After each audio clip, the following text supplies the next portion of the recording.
Okay. So just a disclaimer. So this is usually 1.5 hour talk. So Diane made me to compress it to 7 minutes. So I'll try to do as best as I can. And we'll skip over certain things, but we'll see how it goes. So this is technical debt and code quality. Let's see. Try to. So first, quality is very weird things. Like everybody can see quality thing. And when they see quality thing, they know it is. But when you ask them to describe what the quality is, they like there is never like a good definition of it that satisfies everybody. So if you look at the first title of the first slide of this presentation deck, there are some issues here. So there is do you guys see my cursor moving around? Okay. Yeah, so there is a spelling errors here. Actually, let me point out, right? And there is this and is too close to the picture, like. So this is what the quality people, they describe the things if there is no conformance to the standards because it's like there's a spelling standards in English language, so this is not how you spell things. And also there is the bad aesthetics, like because there is no margin here, and overall perceived quality is bad. So this is like what Toyota and TQM people describe, like the how I say the quality is an 8-dimensional concept. These are all 8 dimensions according to the Toyota guys. And if you want to read some more about it, so I'm going to skip because this is like a half-an-hour conversation, like about just defining what the quality is. So this is the classic book. It's like an oldie, but it's still relevant. And he goes into sort of personal life and driving through, like, I guess, West Coast or across the country on a motorcycle, and it's breaking down, and there is a whole discussion of the quality. So if you are more like a business person, this is the sort of books to read. They are more like a business-like books. So if you want to Google things, definitely look at Dr. Deming and Ilyahu Godrat, like these are the people to follow. And if you want to like keywords, the TQM and Kaizen. I mean, these are very good if you want to improve the quality of everything. But this talk is more about the quality of the code. So like this is all 8-dimensional concept, but most of the software shops, they're very one-dimensional. It's a lot of like like I used to work in a lot. People just care about features. Everything else is like not relevant for them. More enlightened shops, they start caring about performance. So conformance to standards, usually they made it. If you work on medical equipment and you're not conforming standards, like you get shut down pretty quickly. Like other ones, reliability, performance, it's people usually do start caring about at some point, like when they mature. These two are the least, these are like, I believe they're equal, like there is nothing you can compromise in these 8 dimensions, but these are usually get the least love out of all because like basically quality costs money and this is where people decide to sell. And technical debt goes into this serviceability things. So let me explain what technical debt is.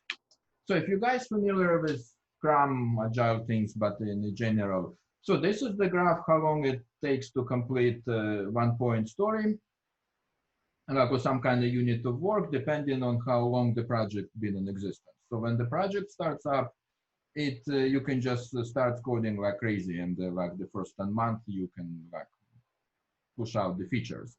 But after you've been running for the like about 5 years, like it will take you about more than a month. That would take you the like less than a day in the beginning, or like a zero. Like so, when you start from the like a blank slate, you can just write code, right? If you try to modify something, it's project that's been over 5 years, it might take you months because. And why is that? So the question is, what do software engineers mostly do while he's working? Like, so lots of people think they write code, which is actually not really. So here there's some results what the software engineers like questionnaires, like the surveys. So when Tidelift did this survey, this is probably the most optimistic one. They say software engineers, they spend 30% of the time writing code. And the rest of the time they call it code maintenance, which is probably debugging, meeting, testing, security issues. There was a question on Quora about that. So like there is a link at the bottom. I'm going to share the slide. You can click on it and see the individual answers. But typically answer, like it says that the 80 to 90% people just read the code they wrote themselves. Everybody else read the code of the projects, and only 20% to 10% is actually writing the code. That's how much time they spent in a day. So usually, like a typical day, if you work like 8 hours a day, you probably spend less than an hour actually writing code, and the rest is it like you're trying to figure out where you put it, like where you need to modify, and after you modify it, like you making sure like you didn't break anything. So Uncle Bob, like I don't know if you guys familiar, he's like you guys should definitely look him up for him. So his estimate is actually less than 10%. Like he says 1 to 10 ratio, like so it's probably like less than 10% that's happening.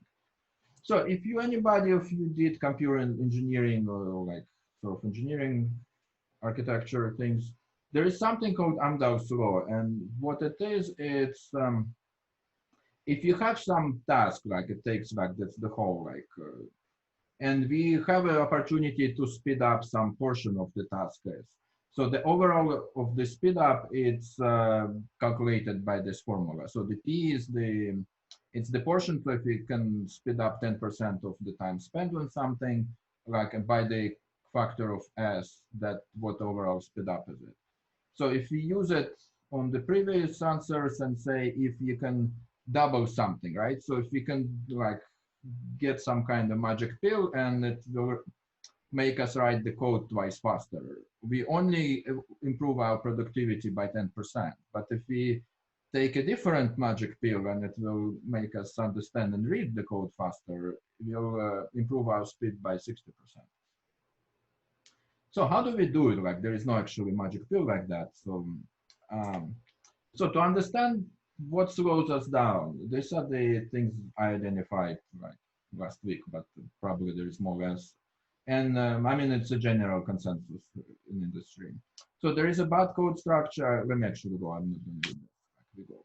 So there is something called spaghetti code. This is the classic. It calculates the number pi in Fortran. And if you try to follow what this program does, it goes all over the place. And because it's a Fortran, you also, your print statements is actually at the bottom. And when you want to write something, you use this right saying you want to like use the something format on line 26. This is also classic. It stops like in the middle, but then it somehow like gets to pass that stop point, but then they go to things like. So the modern languages, they kind of prevent spaghetti code. I thought there was a quote by somebody famous important. He said you can write the Fortran in any language. Right? So that's like it just takes like a little bit more self-effort, but things actually didn't go away because these are the modern things. So there is something called the Ravioli Code. So Ravioli Code is it's when you have like thousands of classes with no cohesion between them, and I guess it's like a half an hour talk what the cohesion means. But if you just basically like that's very typical on the project without like guidance that people just put random methods and create random classes to create a file. And after like some time, if you want to make a change, like you have some kind of task, you figure out, hey, I need to change the story of 40 classes like, around the time. And once you do it, like, hey, did I break anything while I was doing it? So this is the Lasagna code. This is actually not the lasagna I was going for, but I couldn't find the free image. There is something called like 100-layer lasagna. So like there is a concept in architecture. They say you should layer your code, and each layer has its own responsibility. But at some point you end up like with the 100 of layers, and then like again understand what's going on. It's like really hard to do it. So that's a structural thing. There is a very common thing. There is something called copy pasta. It's very common in scientific things like, so if we need to, like we have a new problem, then what people usually do, the quick things, you find something very similar to like what you're trying to create in your code base, and like usually in your own code base, right? You just modify, you copy paste it, you give a different name, modify it, and everything's done. So it takes very quickly. And problem with that, if later on like there is a bug discovered in the original one, then like once it's fixed, it has to be fixed in all the copy pasted method. And if you imagine if it's been done like 100 times, like what kind of mess it's going to be. There's also like lack of architecture when people just write code, no plan. So if you're trying to do build the log cabin like that, and we just pile a bunch of wood, like this is not the same thing. Like you cannot just create something at the bottom without like careful planning. Something even less perceived, so there is a lack of common style. So some people say like the style is not important in formatting. So Python is actually good at kind of imposes formatting on you. I think Go is like even better because it just formats things like some other languages even better than Python. But when things like get changed, so my huge sort of pet peeve with it is when you look at your code history, like when you use git bisect to something, and when if there was no common style in the project, and when you found like which commit breaks the code, you see like it might be like if it's it used to work like 6 months ago, right? And then it doesn't. People discover it doesn't work now, so you try to compare, but then you get all these formatting changes. So if there is no common style in there, like you just trying to also like beside you the code changes, you see like they also see like people been reformatting the code. So it's super like important actually to have if it's a project, even if it's a project of one person, you should pick a style and go with it. And if it's a project of multiple people, I think in the before you start the project, you should have like a death match or fist fight, and whoever like wins that, like whatever the style of like the coding style, it should be taken, like cannot change later on. Lack of tests, I guess Hobson like even gives a word for that. Like some people think they're not important, but you should have all kind of tests everywhere because once they solve the problem when you made this non-trivial modification and you're not sure like what did you break something or not. That's the test usually very helpful with that. Okay, so we got what can we do without. So the first thing about like solving the technical problem is understanding that there is a technical debt problem and it's something that exists. So this is from Uncle Bob, and he said there are two approaches, right? So he says there is reckless, like we don't have deliberately, we don't have time to design, and also like if you inadvertent, you say we don't know like what's layering, right? But you don't want to be in that. You want to be in sort of this in the prudent category. So like if something was, because technical debt is okay, it's like any kind of debt. So when you take a mortgage on a house, you're understanding you have to pay down over time, and or you inadvertently did something like you need to make sure you fix it later. So you want to be in this half of the table. So the techniques to use, like in my book, the most important one is probably automated testing. There should be all kind of tests. There should be unit integration in E2E. I'm a huge proponent of TDD. Like you don't have to do it. You can write the tests after the fact. If you use TDD, TDD is a test-driven development. So that's a technique when you write the test first, and then you like the tests like break because there is no code for it, and then you basically write the code to satisfy the test. Once all your tests are passing, then you write more tests. You don't write the code. So in languages like more strict, like Java and .NET, you can actually generate the code out of tests. Like with Python, it doesn't work as well, but you can still do it. So if you have like, but with Python, the tests are even, I think, even more important than the strictly typed languages because there is a lot of rules, things you can do.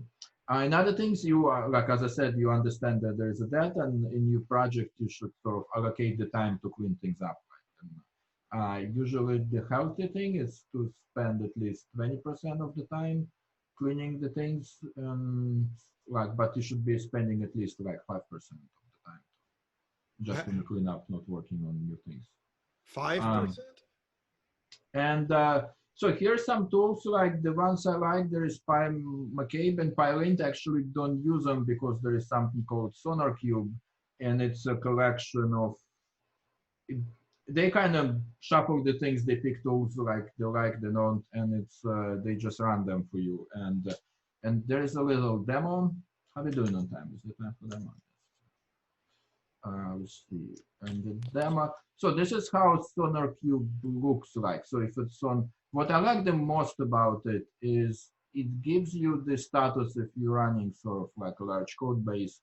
It gives you the status of all your projects, and you can see there this is one, it's a test coverage and how long it's going to take, like how many problems are found and how long it's going to take to fix them. So I think it's somewhat healthy code base because there are things that sort of bad, but then there are 31,000 lines of code. And actually, yeah, this about you, like everything in this, oh no, but actually there is not much of the technical debt on this project.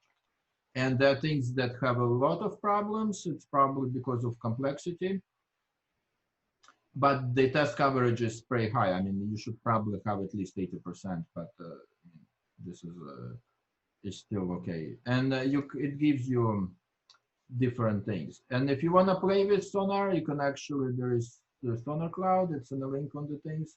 And here is example of scientific code. So if you look at it, so let me actually go to overview. So if you look at it, it says there is 60, it's a pretty large project, but 66 of this code base, it's actually cut and pasted. And you can go and take a look. So it's a 5 million lines of code that are duplicated and somewhere. And it's a typical thing what the scientists and the numeric people do. There is all this image processing algorithms, and they just, oh, actually, you know what? This is fine. This is just the things, but they have some Python things. Let me see. Like this guys, for example. Okay, I go see. Because this project basically has a lot of boilerplate. Right? Let me see. Yeah, so there is some kind of like the method. This is actually, it's very bad. Like when I mentioned McCabe, there is some called cyclomatic complexity. So every time you have a branch or a while loop or any kind of things in the code, it gets a point added. So if you wrote the million lines of code, but there is no ifs or loops or anything there, you just wrote them straight up, straight down, the complexity of that is 1 because you can just read like what's it does. But every time there is kind of like spaghettiness will start going on, that gets a point added for any of this. And you see there was this kind of hairiness, and it's a cut and paste from another algorithm, right? Which is so this is collapsible group box, but the floating widget has exactly the same sort of class, like right there, somewhere right here. Yeah, so you can dig around. I'm not gonna waste time, but because you can, there is a link to it, you can share it. And interesting, so this is the Sonar. They provide the, if you have an open source project, you don't mind sharing your code, you can just upload it.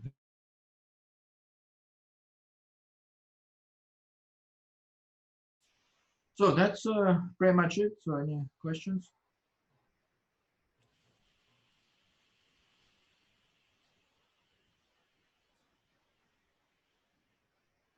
Well, this is Srini. I have a question. Yeah. You mentioned Agile and Scrum in the beginning. Do you think the movement towards being Agile has contributed more to the technical debt? Was it better in the waterfall model?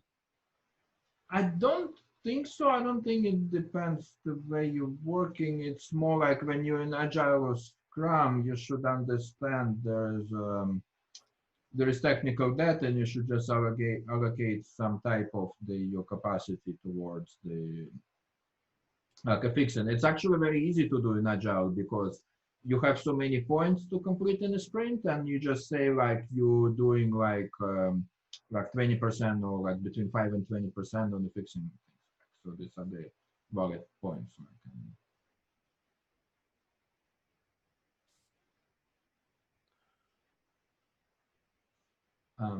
Anybody Thanks else? a lot. No problem.